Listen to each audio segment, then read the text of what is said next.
Hey everyone, this is Pete, and welcome back to Atari A to Z, a series of short playthroughs of Atari 8-bit games, some which I grew up with and some which are new to me. Today is one of the latter, although it is an all-time classic. Today we're looking at Bert, which is a 1983 port of the popular arcade machine released by Parker Brothers. Now interestingly, I've never actually played Bert. I've played loads of Bert clones because there were an awful lot of them on the Atari 8-bit, including some that were type-in listings from magazines, some that were commercially released and all sorts of things. And we've seen sort of spin-offs of the idea like Juice on this series before as well. But I've never actually played the original. Now the Atari 8-bit version was pretty widely praised for being pretty accurate to the arcade version, though it lacked a couple of things. So it lacked Bert's famous swearing, which was sort of garbled synthesized speech combined with some random punctuation characters on the screen.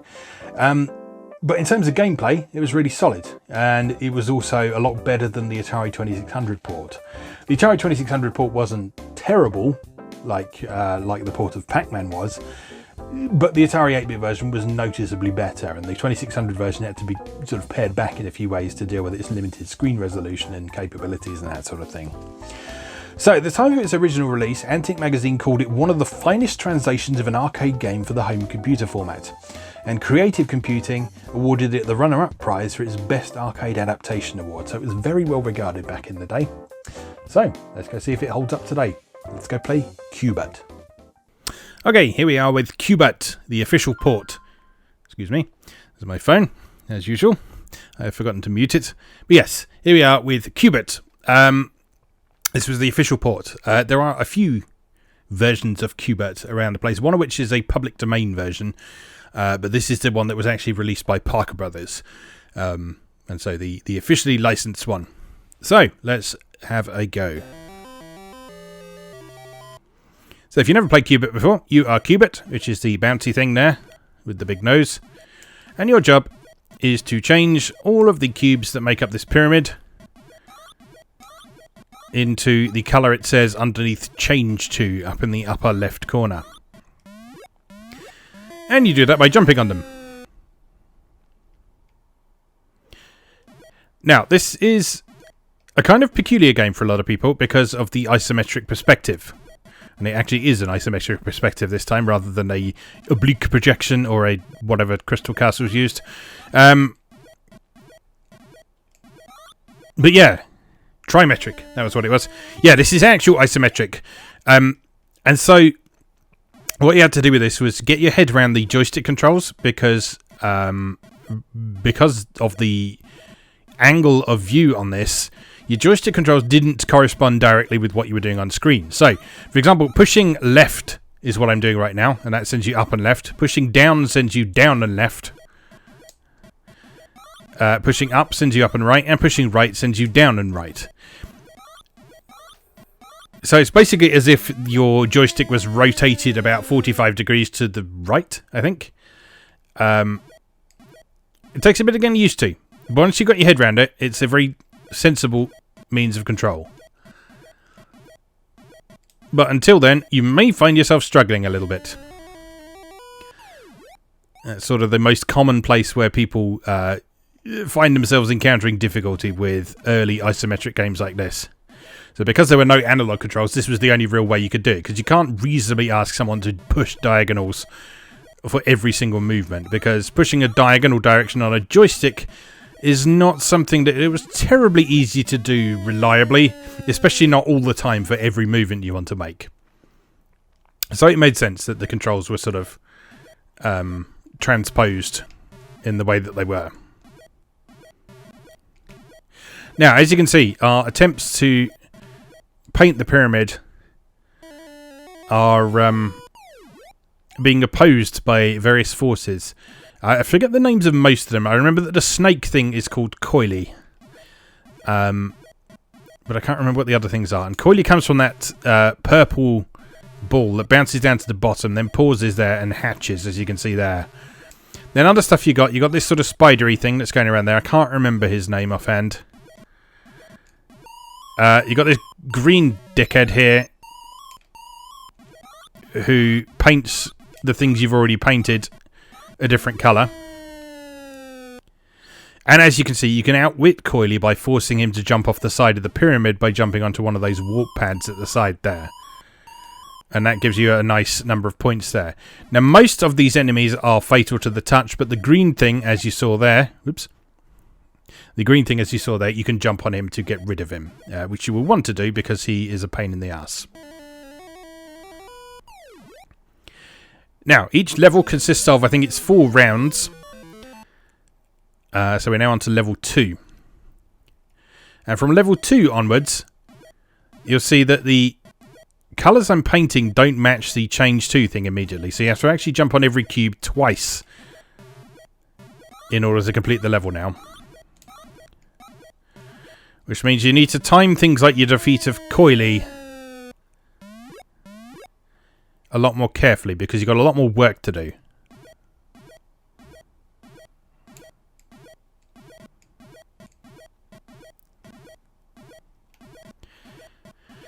But it's still doable, as long as you take your time and keep a careful eye on what the enemies are doing.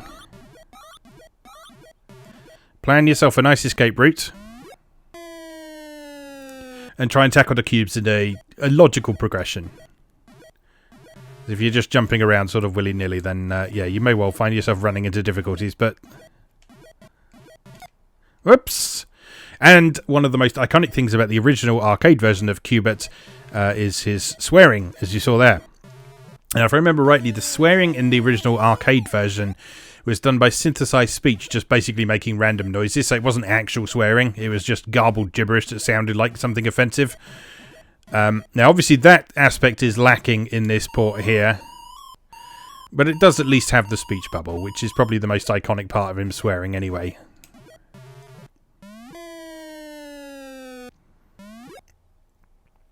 But yeah, this is one of the earliest games I can remember that had a distinct mascot character.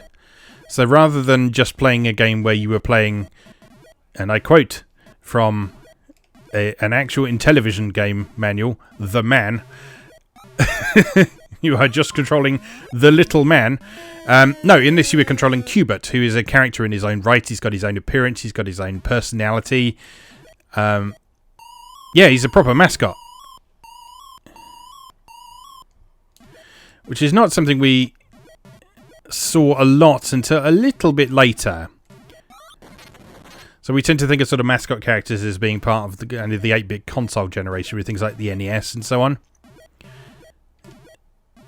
But they were starting to experiment with it in these early days of arcade games. Because you have to remember, arcade games were designed to try and extract money from people as much as possible.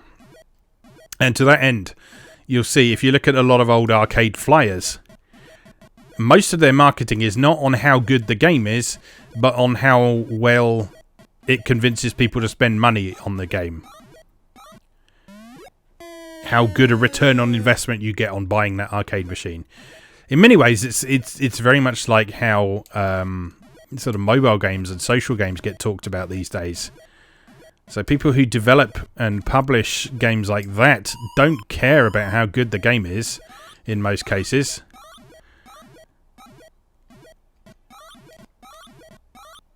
They just want the they just want as many people as possible to spend money on it.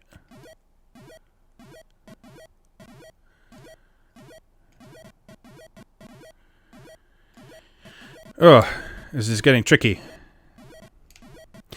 It's one of those games that it's a little bit difficult to pin down exactly why it's getting tricky, but it is definitely getting more challenging. So I think this is probably the best I've done.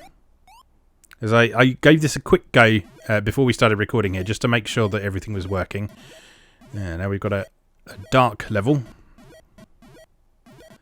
in which you can just see... Oops. What did I even hit there? I guess there was an enemy falling down or something like that. Yeah, so you can only see the top of the cubes in this arrangement here.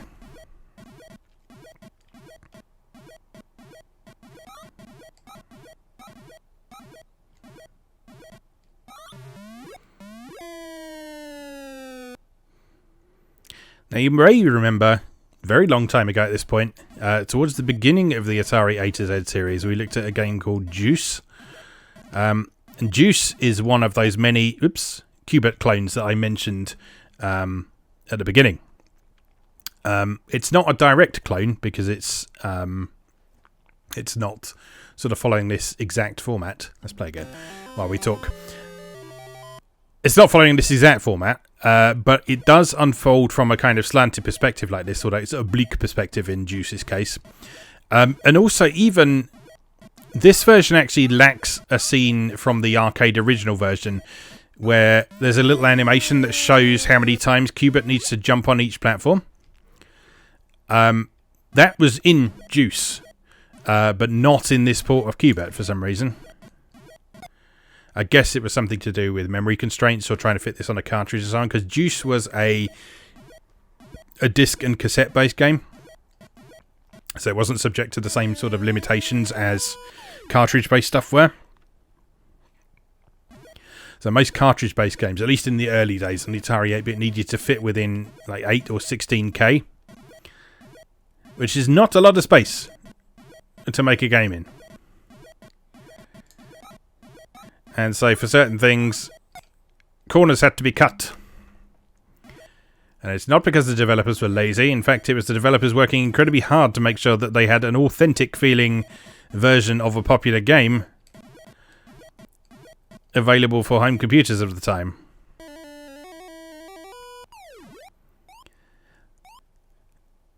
So from reading various interviews with people of the time, it sounds like a lot of programmers actually sort of relished that challenge in many ways. They kind of really enjoyed the challenge of trying to get an authentic feeling experience crammed into 8K or 16K or whatever they had available to them at the time.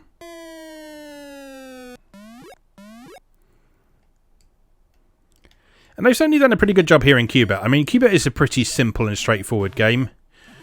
As you can see, the actual level layouts don't change. You've just got this cube, or this pyramid of cubes, I should say, to deal with each time.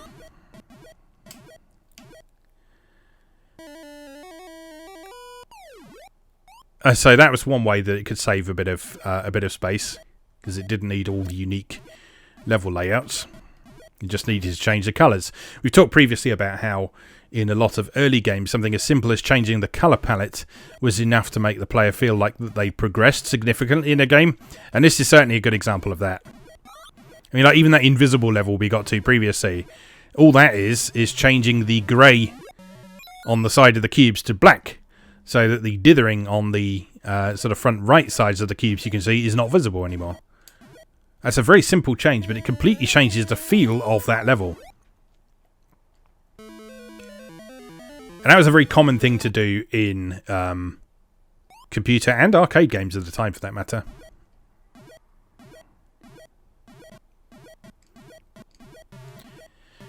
But yeah, this is good. This is not a game you tend to hear talked about as much as many of its contemporaries, but it was certainly a reasonably big deal at the time. Now, I mentioned in the intro that I never actually played the original version of Q*bert, or indeed this Atari 8-bit port, back when it was current. I did have the Q*bert board game, though. And that is the reason that I know the names of some of the enemies. So I remember Coily's name, because there was a little Coily sort of cardboard standee as part of this board game. And I remember the board game being an oddly faithful adaptation of the format. So it was like you had a board that was laid out like this here, and you moved around it, and you moved the enemies around, and you had to change colours of things. I think we worked with like cardboard tiles or pegs or something like that. But yeah, it was actually a really surprisingly authentic recreation of the arcade game in tabletop format. Obviously turn-based, but yeah. And there were a few of these games around at the time.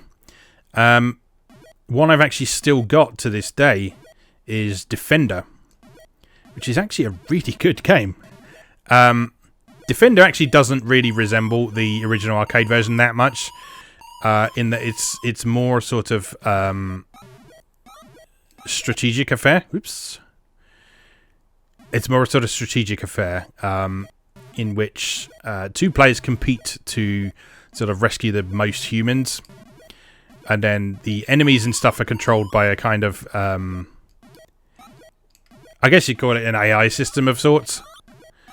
I mean, it's not intelligence. It's basically a system where, like, if you spin a thing and it lands on a certain thing, then that means that you move an enemy instead of your spaceship. But it worked really well. I remember that being a really great game. I actually haven't played it for probably about 20 years, so I could be misremembering that. But I do remember it being a really good game. I'll have to dig that out at some point. Maybe for a patrons only video or something like that. That might be quite fun to give it a go. Game over.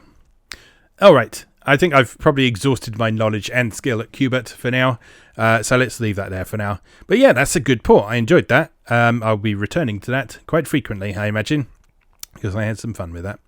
Anyway, as always, thank you very much for watching, and I'll see you again next time.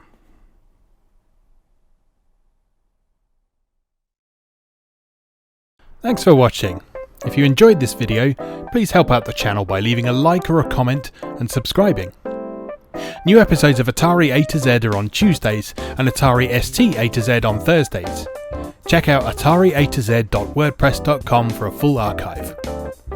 Do please also check out my other projects moegamer.net, where I explore Japanese and Japanese-inspired games from yesterday and today, and videopackgames.wordpress.com, which aims to catalogue the small but well-formed library of the Philips G7000 Videopack computer, also known as the Magnavox Odyssey 2. You can also support my work on Patreon or buy me a coffee. You can find links to do both down in the video description. Thanks again, and I'll see you next time.